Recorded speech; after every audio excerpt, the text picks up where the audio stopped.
میں مدینے چلا، میں مدینے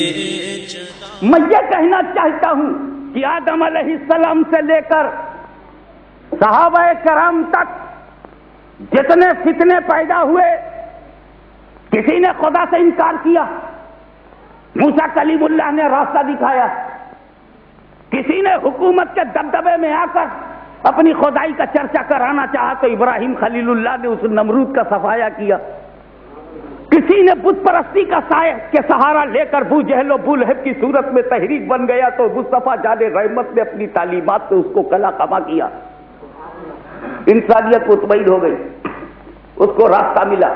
منکرین زکات کی صورت میں جب ابلیس نے فتنے کو منکر زکات بنایا، فتنے کو منکر زکات بنایا تو صدیق اکبر نے اس کے پڑاخ کے اڑا دیے، اور وہی جب اس نے بزدلانہ طریقے سے عثمان غنی پر کلمہ پڑھوا کر حملہ کروایا تو استقامت اور صبر عثمانی نے اور دیار حبیب کے احترام کے جذبے نے عثمان غنی کی اس قربانی سے ہم نے بلوائیوں کو پہچان لیا اور اپنے کو قاتلان عثمان سے الگ کر لیا۔ یہی جب تک تو تاج پر یزید نے ایک فتنے کو بٹھایا اور یزید کی اس نے متابعت کی، پیروی کی، اور یزید اور ابلیسی خواہشات کی کو اس نے اپنا ٹارگٹ بنا لیا تو پھر نتیجہ کیا نکلا؟ دمشق کے تخت پر یزید بیٹھا ہوا ہے اور اسلام کے قوانین کو کا تحفظ اٹھتا چلا جا رہا ہے، کتاب و سنت کے وقار پر خطرہ بندلا رہا ہے، تو اس وقت حسین ابن علی نے اس فتنے کو ایسا ختم کیا کہ جان اپنی دے رہے ہیں اور جان یزیدیت کی نکل رہی ہے، قربانی اپنی دے رہے ہیں اور یزیدیت مصون ہو رہی ہے، یزیدیت کو ختم کر دیا۔ میرے دوستو، فتنے آتے رہے اور ان فتنوں کو روکنے کے لیے رسول کا انتخاب بھی سامنے آتا رہا، نبیوں کی صورت میں خدا نے منتخب کر کے بھیجا اور ولیوں کی صورت میں نبی نے منتخب کر کے بھیجا اور کربلا کی دھرتی پر اپنے نواسے کو چن لیا کہ اس فتنے کو ختم کیا جائے۔ لیکن ہمارے حاشیے خیال میں بھی یہ نہ تھا، میں توجہ چاہوں گا، یہ ہمارے حاشیے خیال میں بھی نہیں تھا۔ ہم یہ سمجھتے تھے کہ کوئی فرعون خدا بننے کا دعویٰ کر سکتا ہے، ہم یہ مانتے تھے کہ نمرود خدا بننے کا دعویٰ کر سکتا ہے، ہم یہ مانتے تھے کہ ابو جہل شرک و بت پرستی کے دلدل میں پھنس سکتا ہے، ہم یہ مانتے تھے کہ بے دل سے پڑھے ہوئے لوگ جو ہو سکتا ہے انکار زکات کر دے، ہم یہ مانتے تھے کہ کہیں اقتدار کے نشے میں کوئی حسین کی عظمت سے انکار کر دے، یہ ہم مانتے تھے، مگر ہمارے دل میں تو یہ نہیں تھا کہ کوئی بھی عالم دین، کوئی پڑھا لکھا، کوئی مدرسے کا شیخ الحدیث، کوئی شیخ التفسیر، کوئی شیخ الاسلام کہلانے والا، کوئی شیخ الہند کے نام سے مشہور ہونے والا، کوئی اپنے کو حکیم الامت کے روپ میں پہچانوانے والا، نمازیں بھی پڑھے، روزہ بھی رکھے، حج بھی کرے، دعوی حنفیت بھی کرے، مگر پیغمبر پر ایسے حملے شروع ہو جائیں،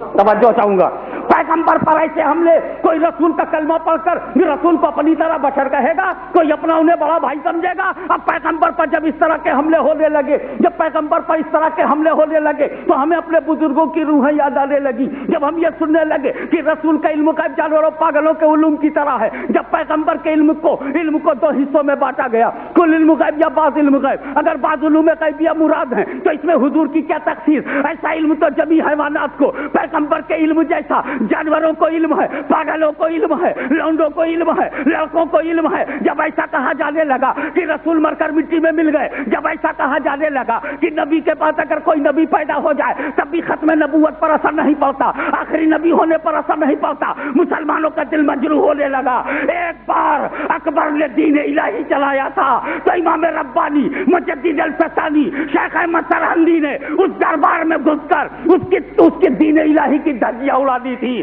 جب مامون کے دربار میں ایک لغو بات شروع کی گئی تو امام احمد بن حنبل نے اپنی پیٹھ پر کوڑے برداشت کیے تھے۔ جب یزیدیت نے کروٹ لی تھی تو حسین نے تماچا مارا تھا۔ جب مامون کو غرور آیا تو امام احمد بن حنبل نے انسانیت کو سہارا دیا۔ جب اکبر اکثر ہو گیا تو امام ربانی نے لوہا لے لیا، مورچہ لے لیا، مگر آج ہندوستان کی دھرتی پر انگریزوں کے سائے میں، برٹش سامراجواد کے سائے میں آج کچھ لوگ ایسے پیدا ہو گئے ہیں جو کہیں رسول کو چمار سے زیادہ ذلیل کہہ رہے ہیں، رسول کے بارے میں زبان کی گستاخیوں کے دروازے کھولے جا رہے ہیں، پیغمبر کی بارگاہ میں بے ادبی سکھائی جا رہی ہے، رسول کے نظریہ احترام کو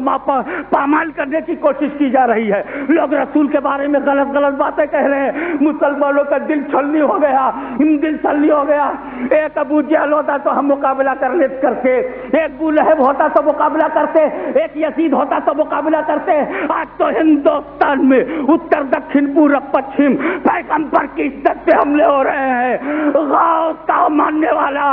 داتا کے در کا بھکاری، خواجہ غریب نواز کا عزت مند، قادریوں میں ہلچل مچ گئی، چشتیوں میں ہلچل مچ گئی، نقشبندی سہروردی توپنے لگے، پیغمبر کی آبرو پر اب حملے کھلے عام ہو رہے ہیں۔ پہلے چھپ چھپ کے کہا جاتا تھا، اب چھاپ چھاپ کے کہا جا رہا ہے۔ انسانیت کو سہارا نہیں مل رہا تھا، لوگوں نے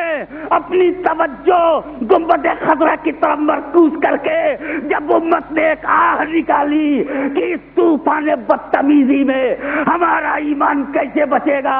تب تک روحانی مصطفیٰ کو تبسم دیکھا اور انہوں نے مسکرا کے کہا، اے لوگوں نہ گھبراؤ، اس ذلیل تحریک سے بچانے کے لیے میں تمہیں احمد رضا دے رہا ہوں، میں تمہیں احمد رضا دے رہا ہوں، جو بریلی میں رہ کر لاہور کی عظمت سکھائے گا، جو بریلی میں رہ کر خواجہ کی رفعت بتائے گا، اور جو بھارت میں رہ کر بغداد والے تک لے جائے گا، ایسا احمد رضا۔